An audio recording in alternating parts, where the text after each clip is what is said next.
రెడ్డి అసెంబ్లీకి వెళ్లి 11 నిమిషాలు ఉండటం చాలా విచారకరమన్నారు ప్రజాశాంతి పార్టీ అధ్యక్షుడు కేఏ పాల్. అసెంబ్లీకి వెళ్లినప్పుడు వైఎస్ఆర్సీపీ 11 మంది ఎమ్మెల్యేలు రాజీనామా చేయాలని, లేకపోతే ప్రజల కోసం అసెంబ్లీకి వెళ్లి పోరాడాలని అన్నారు. ప్రజాశాంతి పార్టీకి ఒక్క ఎమ్మెల్యే సీటు లేకపోయినా ప్రజల సమస్యపై నిరంతరం పోరాడుతున్నామన్నారు. ఇదే కాకుండా deputy CM Pawan Kalyan, Andhra Pradesh CM అయిన నారా చంద్రబాబు గురించి మాట్లాడుతూ నిప్పులు చెరిగారు. గెలుపు ఓటమి అది ఈవీఎంల ద్వారా జరగడం, ఇంకో విధంగా జరగడం మనకు తెలిసిందే. మరలా వచ్చే ఎలక్షన్స్ వరకు అసెంబ్లీని మిస్ అవ్వకూడదు, ప్రజల కొరకు పోరాడాలి అని నా సలహా. లేదంటే ప్రజలు మర్చిపోతారు. ప్రజాశాంతి పార్టీ తరపున ఒక్క ఎమ్మెల్యే లేకపోయినప్పటికీ, ఒక ఎంపీ లేకపోయినప్పటికీ ప్రజల ప్రతి సమస్య, రైతుల కొరకు పోరాడుతున్నాం, నిరుద్యోగుల కొరకు పోరాడుతున్నాం, స్టీల్ ప్లాంట్ అమ్మకుంటూ ఆపేం, ప్రత్యేక హోదా కొరకు పోరాడి ప్రత్యేక హోదా ఏపీ హైకోర్టులోనే డైరెక్షన్ తీసుకొచ్చారు.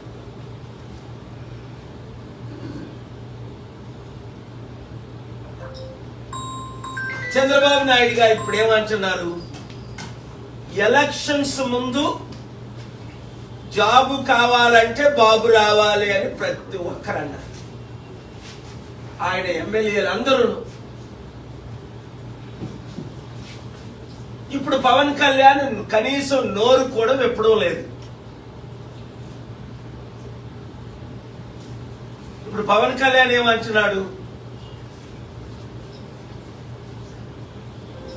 కుంభమేళ లేదా దేశం అంతా సనాతన ధర్మంగా మార్చేస్తాను అని దేశం అంతా నార్త్ ఇండియా నుంచి సౌత్ ఇండియా వరకు తిరుగుతున్నాడు. మరి ఎలక్షన్స్ ముందు పవన్ కళ్యాణ్ చెప్పొచ్చు కదా, నేను సనాతన ధర్మంలోకి మారిపోయాను, నేను అందరినీ మార్చడానికే రాజకీయాల్లోకి వచ్చానని.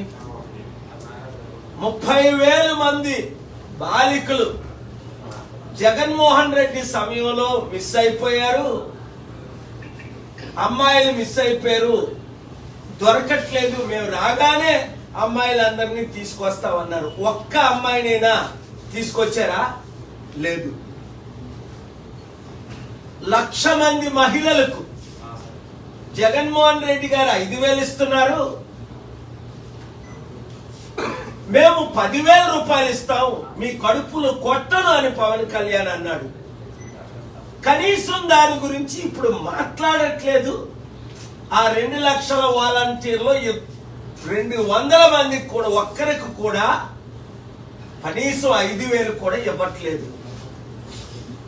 ఉద్యోగాలు 20 లక్షలు తీసుకొస్తాం, తెచ్చినంత వరకు మేము నిరుద్యోగ భృతి ఇస్తాము అన్నారు.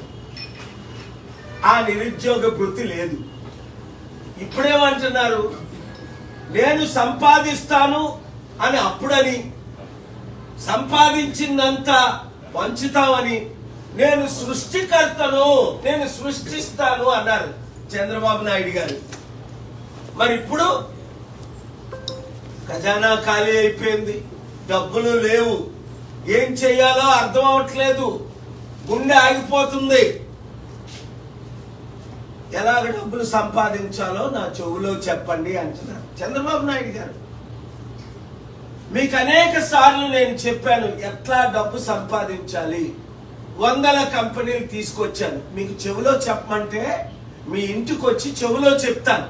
1 సంవత్సరంలో ఆంధ్రప్రదేశ్ సమస్యలు ఎలాగ తీరాలి, లేదా మీరు కేబినెట్ మీటింగ్ పెట్టి మీ లీడర్స్ అందరినీ పిలవండి. నేను మీకు శత్రువుని కాదు. నేను ఇచ్చిన సలహాలు 1 సంవత్సరం పాటించండి. ఆంధ్రప్రదేశ్ సమస్యలు మిగతా 3 సంవత్సరాల్లో సంపూర్ణంగా సాల్వ్ అయిపోతాయి. నిరుద్యోగులకు ఉద్యోగాలు వస్తాయి, కంపెనీలు వస్తాయి, ఆదాయం పెరుగుతుంది, అప్పులు తీరుతాయి, రైతులు కన్నీరు తుడుస్తాం, అన్ని సమస్యలు తీర్చుతాం. Clear points. అతి దరిద్ర బీద దేశమైన, యుద్ధాల దేశమైన లైబీరియా మీకు తెలుసు. చంద్రబాబు నాయుడు 30 రోజులున్నా మొదట యుద్ధం ఆపారు. తర్వాత 2 సంవత్సరాల్లో $2,000 బిలియన్ ఇన్వెస్ట్ చేసి ప్రతి గ్రామంలో స్కూల్ పెట్టాం, ప్రతి గ్రామానికి లైటింగ్ ఇచ్చాం, ప్రతి గ్రామ మండలానికి హాస్పిటల్ కట్టాం, ఉచిత విద్య, వైద్యం, నిరుద్యోగులకు ఉద్యోగాలు, మహిళలు ప్రెసిడెంట్ చేశాం. There are problems, there are solutions. ఇప్పుడు పవన్ కళ్యాణ్కి ప్రాబ్లమ్స్ ఒకటే తెలుసు, సొల్యూషన్ తెలీదు. అందుకే మొన్న మోదీ గారు ఆయనకి చెవులో కాదు అందరూ వింటుండగానే చెప్పారు, నువ్వు ఋషిలాగే బాగున్నావు, నువ్వు హిమాలయాలు వెళ్ళిపో, నీకు రాజకీయం రాదు. దానికి ఆయన నవ్వుతున్నాడు, అర్థం చేసుకోలేకపోయాడు పవన్ కళ్యాణ్. ఎందుకంటే ఆయన మాటలు, ఆయన చేష్టలు ప్రజలందరికీ అర్థమైపోయింది. Pawan Kalyan is not fit for politics. కనుక కూటమి ప్రభుత్వం ఫెయిల్ అయినందుకు జగన్మోహన్ రెడ్డి గారు ప్రశ్నించాలి, అపోజిషన్ అన్నది ప్రశ్నించాలి. మాకు ప్రతిపక్ష హోదా ఇస్తేనే, చూడండి గత పార్లమెంట్ లో 2014 నుంచి 19 వరకు కాంగ్రెస్ పార్టీకి ప్రతిపక్ష హోదా లేదు. ఎందుకంటే 543లో 54 సీట్లు రాలేదు కనుక 10%. మరి కాంగ్రెస్ ఎంపీలు పార్లమెంట్ ను బాయ్కట్ చేశారా? లేదే. రాహుల్ గాంధీ ఎంపీలందరూ వెళ్ళి ప్రశ్నించారా లేదా? ఆ తరువాత ఇప్పుడు 2019లో 150 సీట్లు వచ్చాయి కాంగ్రెస్ కి. ఇప్పుడు 2 రాష్ట్రాల్లో ఇప్పుడున్న పొలిటికల్ పార్టీలన్నీ ఫెయిల్ అయిపోయాయి. గమనించండి,